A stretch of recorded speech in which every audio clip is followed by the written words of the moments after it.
Hello and welcome back to the online classes organized by CL public school Narnaul. Dear students, पिछली video में हमने up to question number 12 तक solve कर लिया था और आई होप आपको समझ में भी आ गया होगा अच्छे से और आपने बाकी क्वेश्चंस को सोल्व करने की कोशिश करी होगी।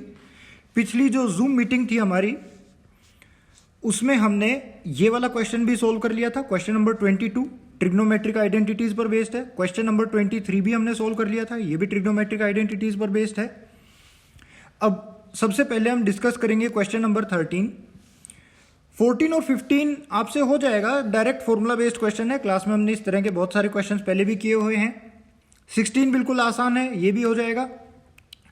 इसमें 16 वाला जो है वो linear upon quadratic square root इस फॉर्म में लिखा हुआ है, तो 16 क्वेश्चन में उम्मीद करता हूं आपसे हो जाएगा।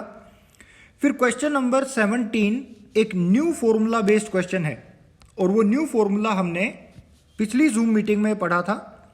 इस वीडियो में हम वो 3 फॉर्मूलाज और पढ़ेंगे जो हमने पिछली जूम मीटिंग में पढ़े थे और उनको याद करने की मैं आपको शॉर्ट ट्रिक भी बताऊंगा।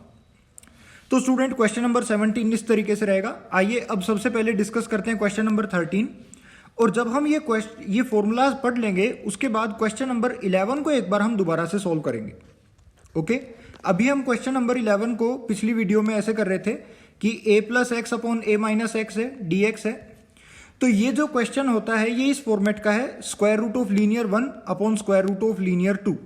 ऊपर भी एक लीनियर लिखी हुई है, नीचे भी एक लीनियर लिखी हुई है और स्क्वायर रूट लिखा हुआ है। तो इसको करने का ये तरीका है, स्क्वायर रूट ऑफ लीनियर 1 से ऊपर नीचे डिवाइड मल्टीप्लाई करा के फिर सोल्व कर रहे हैं। एक्चुअली इसको करने का एक तरीका और भी होता है, जो बेटर मेथड है वो भी हम क्लासेस में देखेंगे।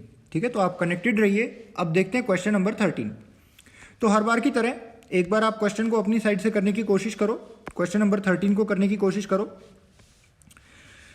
देखिए, बोल रहा है integration under root of 1 plus x square upon x power 4 dx।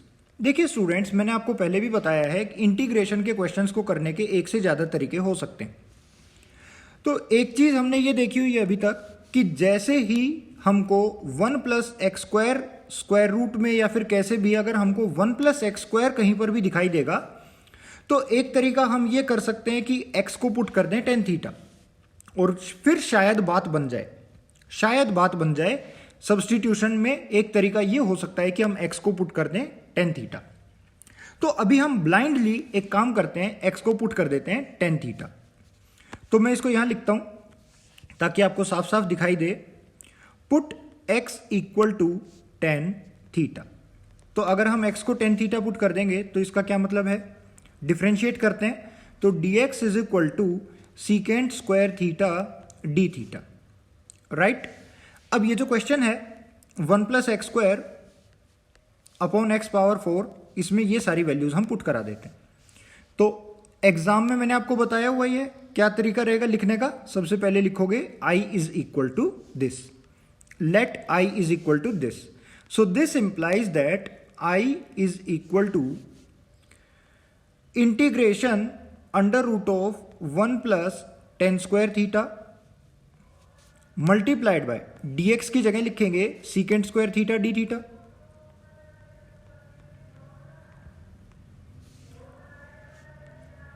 divided by tan power 4 theta। ठीक है स्टूडेंट्स, तो 1 प्लस tan स्क्वायर थीटा हो गया सीकेंट स्क्वायर थीटा और सीकेंट स्क्वायर थीटा का जब हम स्क्वायर रूट ले लेंगे तो वो बन जाएगा only secant theta multiplied by secant square theta D theta upon tan power 4 theta. अब कोई भी स्टूडेंट यहां पर ये काम नहीं करेगा कि भाई दोबारा से tan थीटा हमको यहां दिखाई दे रहा है और सीकेंट स्क्वायर थीटा यहां दिखाई दे रहा है तो इसको टी पुट कर दिया। स्टूडेंट्स, ये करना बेवकूफ़ी होगी। पहले ही हमने देखो tan थीटा x की जगह पुट किया हुआ है, तो अब दोबारा tan थीटा की जगह टी पुट करने से ये क्वेश्चन दोबारा यही बन जाएगा, जो यहाँ है वही यहाँ आ जाएगा। तो कोई भी स्टूडेंट ऐसी बेवकूफ़ी नहीं करेगा कि इसको दोबारा से टी पुट कर दिया। tan थीटा को दोबारा से टी पुट नहीं करना है, पहली बात। दूसरी बात, ये जो इक्वल सिंबल है और इंप्लाइज सिंबल है, इन दोनों सिंबल में फर्क समझिए। इन दोनों सिंबल्स में फर्क है। इंप्लाइज लेफ्ट हैंड साइड में लिखा हुआ है और इक्वल जो है वो बीचों बीच लिखा हुआ है। कुछ स्टूडेंट्स ऐसा करते हैं कि जैसे ये लिखा हुआ है integration sine theta for example मैं आपको एक चीज़ बताता हूँ जो कॉमन मिस्टेक होती है, integration sine theta D theta implies minus cos theta plus C. ये गलत बात है। आप ऐसे एम्प्लाई को, ये जो एम्प्लाइज है इसको हर जगह नहीं लगा सकते। ओके, तो इस चीज़ का ध्यान रखिए, जहां पर इक्वल आना है वहां पर इक्वल ही आएगा और जहां पर एम्प्लाइज आना है वहां पर एम्प्लाइज ही आएगा। चलिए, तो अब मैं इस एक्स्ट्रा पोर्शन को इरेज कर देता हूं, फिर इस क्वेश्चन को हम आगे सोल्व करेंगे। ये क्वेश्चन को करने का मेथड 1 है, इसको करने का एक मेथड 2 भी हम देखेंगे।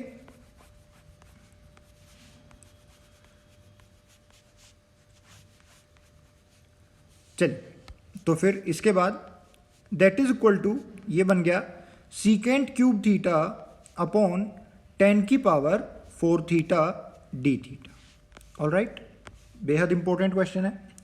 अब देखो स्टूडेंट्स, एक जनरल ऑब्जर्वेशन हमने अभी करी थी पिछली से पिछली वीडियो में कि जब भी क्वेश्चन साइन कोस में होता है तो कई बार उसको 10 में कन्वर्ट करने से सोल्व हो जाता है।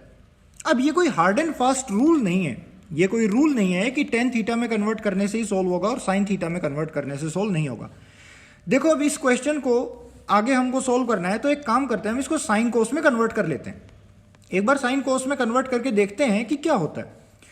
तो क्या होगा, यहां पर सीकेंट क्यूब थीटा को हम लिख सकते हैं 1 by cos cube theta D theta divided by 10 power 4 theta को हम लिख सकते हैं साइन पावर 4 थीटा अपॉन कोस पावर 4 थीटा।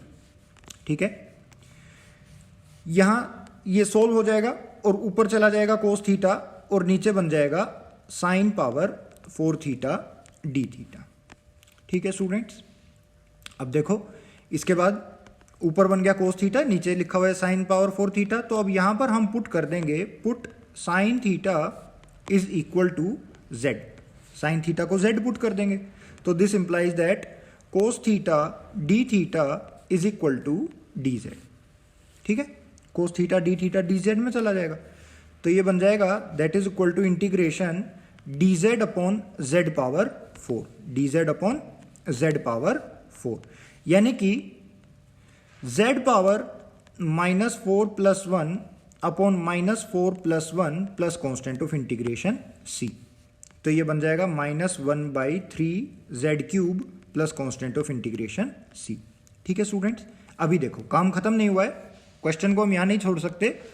अब हमने z की वैल्यू साइन थीटा पुट करी थी, तो हमको दोबारा से इसको रिप्लेस करना पड़ेगा। तो ये बन गया 3 times of sine cube theta plus constant of integration c।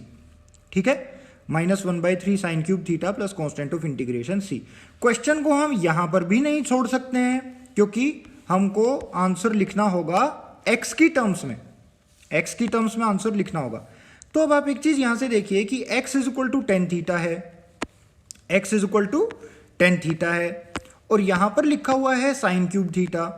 तो अब इस साइन क्यूब थीटा को हम x की टर्म्स में कैसे लिखें? सोचने वाली बात है कि यहां पर तो लिखा हुआ है साइन क्यूब थीटा, और हमने तो पुट किया था 10 थीटा को x पुट किया, x की जगह 10 थीटा पुट किया था, यानी कि 10 थीटा x के इक्वल है। इसको अब हम x में कैसे कन्वर्ट करें? तो उसके लिए ये तरीका रहेगा, देखो एक ट्रायंगल बनाते हैं, एक ट्रायंगल बनाते हैं जिसमें ये है x, ये है 1 और ये है √(x² + 1). तो ये एंगल हो गया थीटा। इस वाले ट्रायंगल में देखो tan थीटा x के इक्वल है, तो tan थीटा अगर x के इक्वल है तो यहां से हम बोल सकते हैं sin थीटा किसके इक्वल आएगा? sin theta is equal to x upon √(x² + 1), perpendicular upon hypotenuse. ये परपेंडिकुलर है और ये हाइपोटेन्यूज है, तो perpendicular upon hypotenuse is sin theta, perpendicular upon base is tan theta. तो एक ट्रायंगल बना दिया जिसमें परपेंडिकुलर है 1 और बेस है, सॉरी परपेंडिकुलर है x और बेस है 1, तो tan थीटा ऐसे आ गया। Now sin theta is equal to x upon √(x² + 1). ये वैल्यू हम यहां पर पुट करेंगे तो आंसर कंप्लीट हो जाएगा। सो 3x यहां पर हो गया, ऊपर हो गया x² + 1 plus constant of integration c। तो स्टूडेंट्स, इस क्वेश्चन को आप एक बार इस तरीके से देखो, पूरा का पूरा हमने सॉल्व कर दिया और आंसर आ गया। लेकिन थोड़ा सा जो है बड़ा तरीका है ये, अगर 6 नंबर में ये क्वेश्चन आएगा तो इतने बड़े तरीके से हम कर सकते हैं। लेकिन अभी इसको करने का एक मेथड 2 भी हो सकता है। इस वाले मेथड में बस एक प्रॉब्लम है कि थोड़ा सा लंबा जा रहा है, बाकी डिफिकल्ट कुछ भी नहीं है। हम यही सीखते आए हैं अभी तक कि अगर 1 + x² दिखाई देगा तो हम tan थीटा पुट कर देंगे, शायद बात बन जाए। तो फिर बात बन गई यहाँ पर, है ना। दोबारा अब ये tan और सीकेंट में है, तो अब इसको साइन कोस में कन्वर्ट करने से क्वेश्चन सोल्व हो गया। तो आप ये नोट कर लेना पूरा।